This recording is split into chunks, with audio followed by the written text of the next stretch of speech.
Hey all, I'm Glitterflame. Welcome to my channel. I have an interesting story to share with you today, and I'm hoping this can kind of establish the standards I'd like to keep on my channel, as far as including links to my sources of information and not perpetuating unsubstantiated details that make their way into many retellings. Sources will be in the description in the order I am first discussing information from them, and of course, I'm always interested to hear if anyone knows anything I missed, so if you have anything to add, please leave it in the comments. Today I'm going to be discussing the curious case of Christopher Case. Christopher's story first came to my attention because I listened to audiobooks while I work. I had Encounters with Evil by Gemma Jade on, and I wasn't really paying attention, just listening to supposedly true stories until I got to chapter 18. My reaction was that this story was finally going too far, there was no way this one was even remotely real, and I was going to look it up and prove it to myself and then turn the book off. I'm used to hearing creepy stories, and when I try to look up the names of those involved to find out more information, I find absolutely nothing. Looking at you, a haunting and paranormal witness. So I was shocked when not only did I see that the story was substantiated, but the bulk of it is actually backed up with contemporary newspaper articles. Now, before we really get into this, I do just want to take a minute to remember that despite how crazy this story gets, it is a true story. Christopher Case was a real person with people who loved him, and his death was tragic. He died very young, and by all indications spent the last couple weeks of his life terrified, and I don't want to lose sight of the person at the center of this. Christopher Robert Case was born on August 8, 1955, in Richmond, Virginia. He was a radio broadcaster in Raleigh, North Carolina, before moving to the West Coast to pursue a career in the music industry. You've probably even heard some of his work during your life without ever realizing it, maybe at a store, a doctor's office, or at work. He was the head of background music programming at Muzak Corporation when he died on April 18, 1991. According to a Tampa Bay Times article from December 23, 1990, Christopher Case had been working with Muzak for around 3 years and had been poached from an unnamed rival company. The channel he was in charge of, the environmental channel, was strategically designed to be something people would hear in the background but not actively listen to, something that would work on the subconscious of those listening, to give them more energy in the afternoon at work to get more productivity out of them, or something to get casual diners moving more quickly so the next group could be seated. By the early 1990s, the environmental channel was making its way into the minds of as many as 100 million people every day across 14 countries around the world. Strangely, it would seem to be something similar to the subliminal sort of effect that would contribute to Christopher's own death just a few months after this article was published. According to at least two different friends, Christopher believed that he had been cursed by a witch from San Francisco. The woman had been interested in him, and she had become enraged when he turned her down.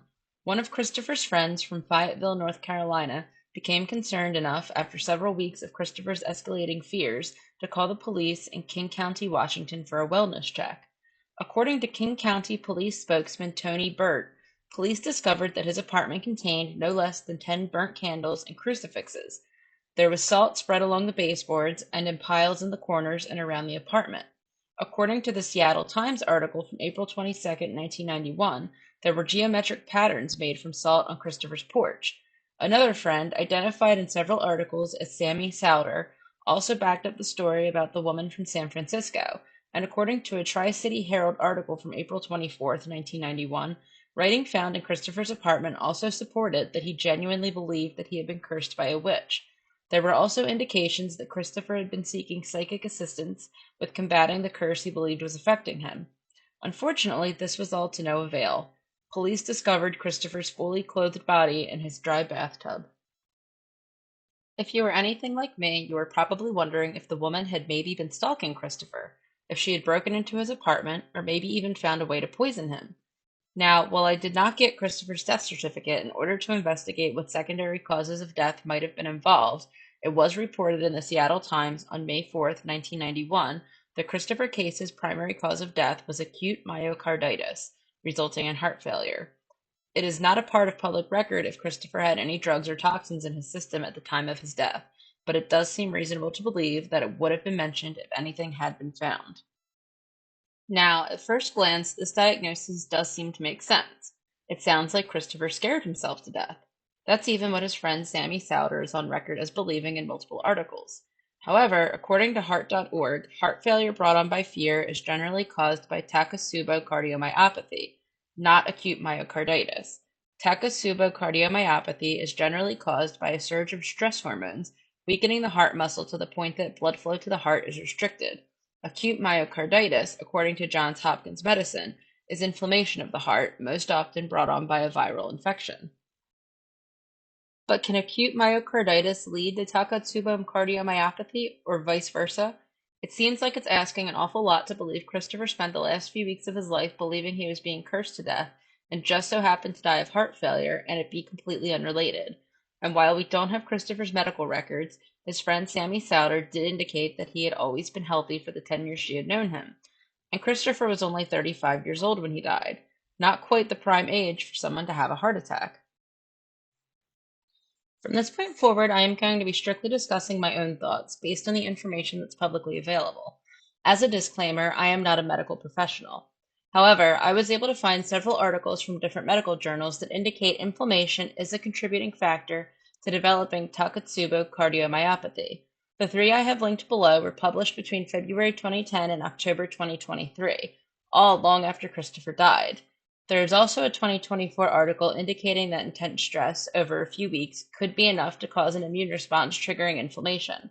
A September 2025 article from the International Journal of Cardiology indicates that Takotsubo cardiomyopathy was also not named until 1990 and is difficult to diagnose, particularly without prior medical history being an indicator. Additionally, Takotsubo cardiomyopathy is usually diagnosed in postmenopausal women who are over the age of 50, making it less likely to have been considered as a possibility under these circumstances. It seems like a reasonably possible conclusion that the cause of Christopher Case's heart failure could have actually been Takotsubo cardiomyopathy brought on by a several-week period of prolonged stress versus acute myocarditis. But we still have to ask why Christopher would have been so terrified of this woman. Most people, if a random woman told them she was cursing them, would probably laugh in her face, and even more wouldn't take it seriously at all. Even if a couple bad things happened after that encounter, most people would likely shrug it off and go about their lives. But obviously, Christopher didn't. Was there something that made Christopher more susceptible to taking this kind of threat seriously? I believe there are several likely contributors as to why Christopher took the woman's threat so seriously. One answer is that this occurred in 1991, just following the height of the Satanic Panic. The McMartin preschool trial had just ended in acquittal and deadlock the year before, and according to FamousTrials.com, a television poll at the time indicated that 87% of those polled believed the defendants were actually guilty. This was a time where belief in evil supernatural powers and their ability to harm you wasn't terribly uncommon, and where the media had spent a decade creating a frenzy around the topic, and where it was being taken seriously in the public eye by both law enforcement and medical professionals. Another clue as to why Christopher might have been inclined to take this seriously has to do with the work he was doing on the Environmental Channel. According to an EBSCO article from 2022, Muzak was not random. It was programmed by psychological content for the time of day and was to be heard but not listened to, an unobtrusive aid to productivity. There was music for daytime shopping and business, for evening dining and dancing, and up-tempo selections to keep factory workers alert in the pre-dawn hours. While there is debate on Muzak's specific claims on how much of an effect background music has on employee productivity, a Skeptoid article from 2013 indicates there have been studies showing that music can have an effect on how much shoppers spend at a store, how long they remain in a store, and what their overall response to a product being advertised is. But honestly, it doesn't really matter if Muzak's claims are true. What matters is whether Christopher Case believed that such subliminal influence was possible. And considering his work with the Environmental Channel, and that his previous job had been doing something similar with a competitor, it stands to reason that Christopher probably had some belief in its effectiveness, and therefore some belief that a person could be subliminally influenced without their knowledge or consent. Finally, we have to think about what Christopher's apartment looked like. It was filled with candles and crucifixes, there was salt everywhere, and the fact that there was salt and esoteric patterns on the porch would suggest that Christopher must have had some knowledge of the occult. This could have been acquired after he believed he was cursed, but that may have just pushed him further into fear and paranoia. Christopher's friend Sammy Souter said that Christopher was stable and did not believe in witchcraft, but it's clear something must have changed his mind. There was also evidence in his apartment to suggest that he had consulted a psychic to help lift the curse he felt he had. Also, his friend Sammy Salter also identifies as a psychic. There is an article from the Fayetteville Observer from June 25th, 1991, where she told police where to search for a missing 7-year-old girl. Unfortunately, the girl was not found. But my point is, Christopher is probably a bit more open minded concerning the supernatural than not, considering he chose to maintain a friendship with a psychic. I cannot prove beyond all doubt that Christopher Case was not cursed to death by a witch. But, in my opinion, there is enough evidence available to conclude that Christopher most likely succumbed to a medical condition that was greatly exacerbated by intense fear and paranoia around the supernatural. I picked this story out because I think it really illustrates how belief in the paranormal is not always safe, innocent fun, and how faking or even just exaggerating paranormal claims can and does have real life and death consequences for people. I hope you all found this to be an interesting topic. This is the format I'm probably going to mostly stick with. I'm more interested in exploring narrative stories and possible explanations for them than I am debunking investigations. I'm also planning to do this with episodes of A Haunting and other shows like that, as well as some family stories I can share with you all. I'm also really interested in literary analysis of the horror genre. I read textbooks on this for fun, so I'd love to make videos on that as well. Additionally, I'm going to do some fun nostalgia style videos on here where I try to recreate discontinued foods and things like the Dr. Dreadful food labs from the 90s. Maybe some fun science experiments and just generally discussing science and history topics I think are interesting. And you might get some video game streaming. We'll see. It's going to be a mixed bag of different things on here, but I think we'll have fun. I'm working on getting some better graphics going for the channel too, so things should be looking nicer and more polished around here soon. I've decided I'm going to do the mask thing, at least for a while, because this whole channel started with sharing about Zed getting doxxed, and I want to amplify the message that people aren't entitled to someone's identity just because they decide to make content online. So keep an eye out for our first mask reveal coming up sometime soon. I also really want to thank Stevie at Truth or Demons Podcast and Taryn at Paranormal Brew for sharing my first video, and The Shape, Joan at Ladies Fright, and The Paranormal Engineer for giving me a shout out. I appreciate all of you so much. Thank you for your support and encouragement.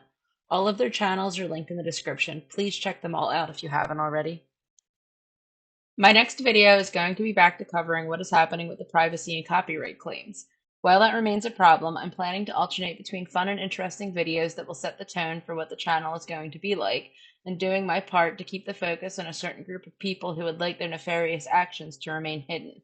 Thank you everyone for watching, and extra thanks if you like or subscribe. Have a good one all.